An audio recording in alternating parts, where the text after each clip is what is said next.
그럼 당장 낼 돈이 없다면 어떻게 해야 될까요? 홈택스를 통해서 납부기한 연장 신청을 하는 겁니다. 이런 연장 신청을 하려면 원칙적으로는 신고 기한 3일 전에 해야 되기 때문에 최대한 신고를 빨리 끝내고 신청서를 제출을 해야 된다고 보시면 되고, 이런 납부기한 연장은 최장 9개월까지 가능합니다.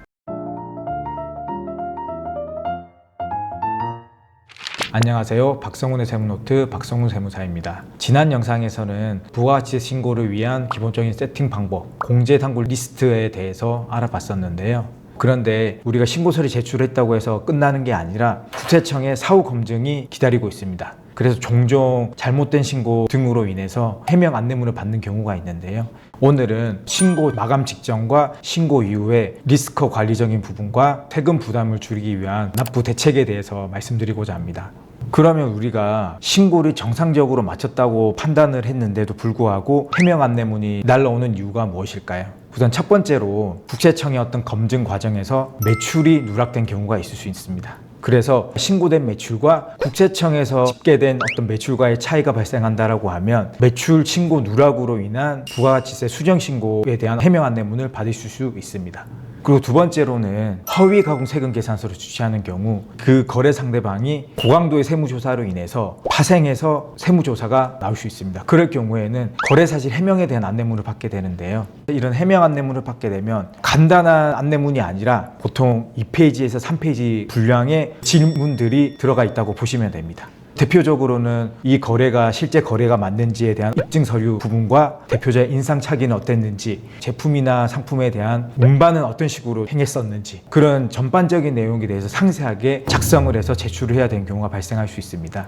그리고 신용카드나 세금계산서에 매입 공제를 받게 되는데요. 공제를 받지 말아야 되는 항목에 대해서 공제를 받게 되면 해당 항목에 대해서 해명 안내문을 받을 수 있습니다. 예를 들면 우리가 그랜저를 렌트를 했다라고 가정을 해볼게요. 그럼 그랜저 차량 같은 경우에는 세금 계산서를 받는다 하더라도 불공제 처리를 해야 되는데요. 이것을 자이든 타이든 누락을 하고 공제를 받게 된다라고 하면 이후에 왜 공제를 받았는지, 차량 등록증이라든가 렌트 계약서를 세무서에 제출해야 될 수 있습니다. 만약에 이제 그런 대응이 안 된다라고 하면 부가가치세 수정 신고를 뒤늦게해야겠죠. 그래서 신고서를 작성을 하고 제출을 하기 전에 세금 계산서 리스트를 꼭 한번 확인을 해서 공제 받아야 되지 말아야 할 항목들이 공제로 들어갔는지 검토를 하는 과정이 꼭 필요합니다. 만약에 신고서를 이미 제출을 한 상황이다 하더라도 신고 기한 안에라면 재제출이 가능하니 꼭 한번 확인하시는 게 중요합니다. 그렇다면 검토를 한 과정을 거쳐서 신고서를 확정을 했다고 가정을 해볼게요. 그러면 이제 납부서가 나오겠죠.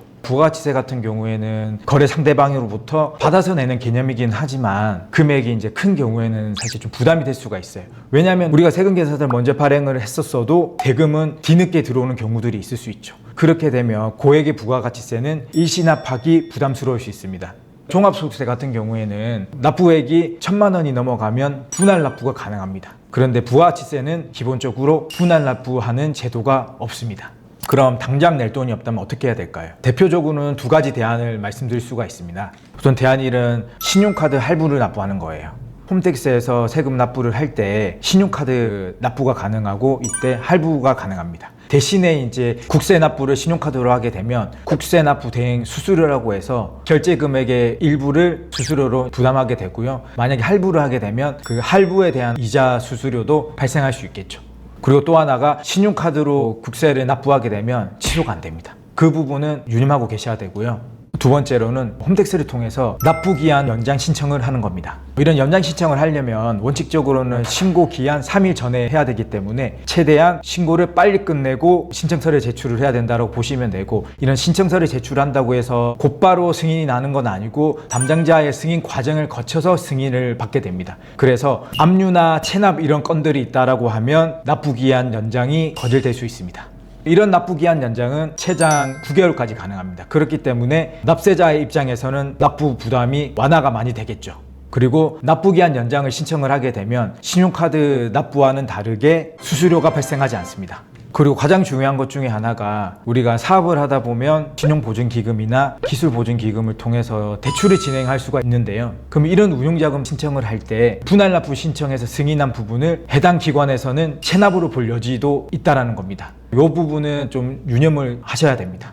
제가 이렇게 말씀드린 이런 대안을 활용을 했을 때 한 번에 무리해서 냈을 때 대비 어떤 차이가 있는지 알아보겠습니다. 납부할 부가세가 600만 원이라고 가정을 해볼게요. 일괄 납부라고 한다라고 하면 신고 기한 내에 600만 원을 일시에 납부를 해야겠죠. 근데 만약에 신용카드 할부를 하게 되면 할부하는 기간 동안으로 분산되기 때문에 세금 부담에 대한 부분이 완화는 되지만 국세 납부 대행 수수료 0.4%에서 0.8%의 카드 수수료가 발생한다라고 보시면 됩니다.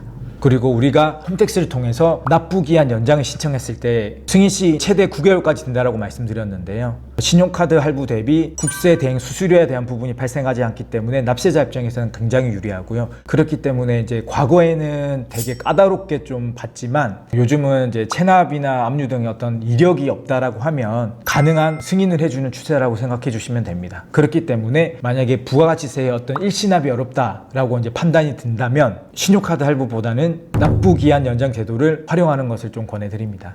간혹 자금이 안 돼서 아예 신고 자체를 안 하시는 경우들이 있더라고요.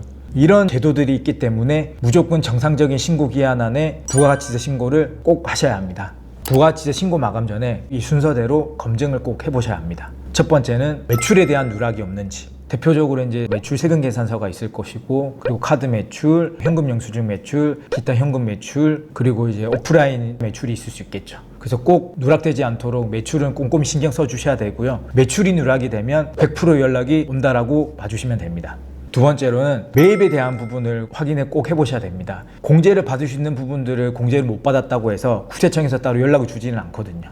그리고 세 번째로는 일시에 납부할 수 있는지를 검토를 한 다음에 자금력에 대한 부분이 부담이 된다라고 하면 신용카드 납부를 할지 납부기한 연장 제도를 활용할지 결정을 하셔야 합니다. 그리고 간이과세자라고 하면 이 간이과세자 부가가치세 계산 구조상 환급이 되지 않는 구조이기 때문에 매입세액 효과가 일반 과세자 대비 제한된다는 점을 인지하고 계셔야 합니다.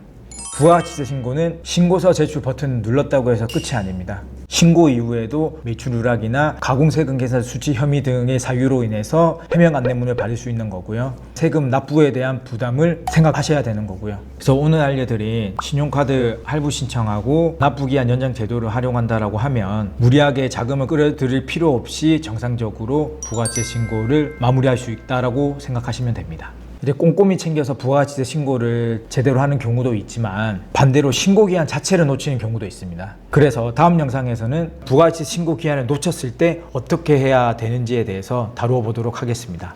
저는 다음 영상에서 찾아뵙겠습니다. 감사합니다.